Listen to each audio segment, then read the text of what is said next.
Assalamualaikum warahmatullahi wabarakatuh, sahabat YouTube yang senantiasa dirahmati Allah Subhanahu wa Ta'ala dan semoga senantiasa dalam lindungannya.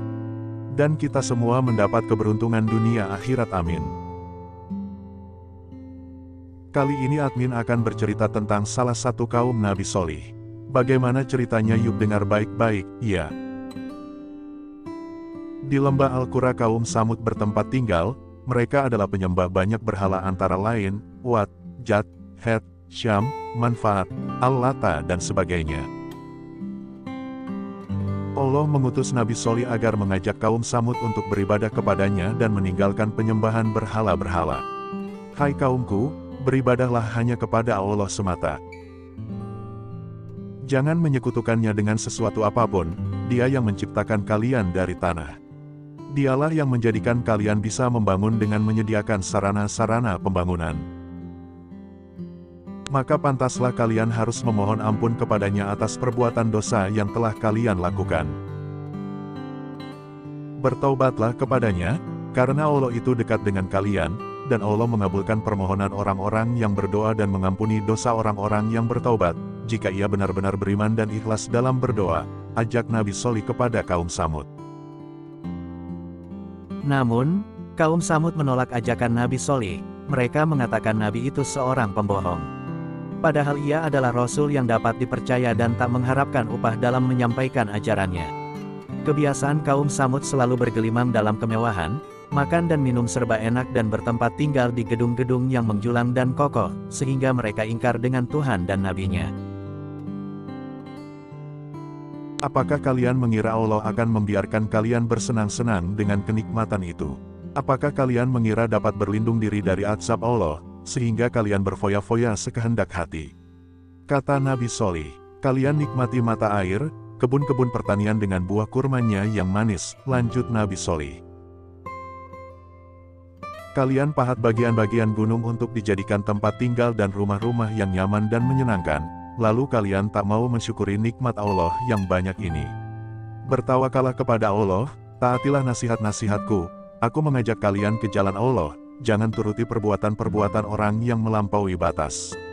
Mereka membabi buta membuat kemaksiatan di dunia dan tidak mengetahui jalan yang benar. Meskipun Nabi Solih dengan gigih menyeru mereka, namun kaum Samud masih tak mau percaya terhadap nasihat-nasihatnya. Bahkan sebaliknya, mereka menuduh bahwa Solih terkena sihir hingga terganggu pikirannya, sehingga dengan pengaruh sihir itu ia mengaku sebagai utusan Allah. Mereka menuntut Solih menunjukkan mukjizatnya jika ia benar-benar Rasul Allah. Kemudian Solih berdoa kepada Allah dan Allah berfirman, "Sesungguhnya kami mengirim onta betina sebagai cobaan bagi mereka, maka tunggulah tindakan mereka dan bersabarlah. Beritakanlah kepada mereka dengan onta betina itu, tiap-tiap giliran minum dihadiri oleh yang punya giliran. Ini seekor onta betina, dia mempunyai giliran untuk mendapatkan air, dan kalian juga mempunyai giliran air di hari tertentu. Janganlah kamu sentuh binatang itu dengan sesuatu kejahatan yang menyebabkan kalian akan ditimpa azab yang besar." Kata Nabi Solih kepada kaumnya. Onta itu kemudian berada di antara mereka, memakan tumbuh-tumbuhan dan diberi minum pada hari-hari tertentu. Dengan adanya onta itu, banyak orang yang mengikuti Solih, karena hal itu merupakan tanda kebenaran kenabiannya. Keadaan seperti itu mengejutkan para pimpinan kaum Samud, mereka takut kalau negerinya hancur dan hilang kekuasaannya. Maka mereka merencanakan membunuh binatang itu pada malam hari, dan mereka menganggap Solih dan orang-orang yang beriman sebagai musuh.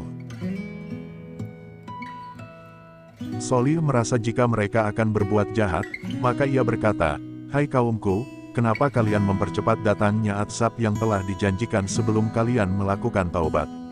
Bukankah lebih baik kalian minta ampun kepada Tuhanmu agar kalian dikasihi? Kami benci kepadamu dan orang-orang buang beriman kepadamu karena kami bernasib malang sejak engkau berdakwah kepada kami," sahut mereka, "tak ada yang perlu dimusuhi, karena sebab-sebab kebaikan dan keburukan itu datangnya dari Allah.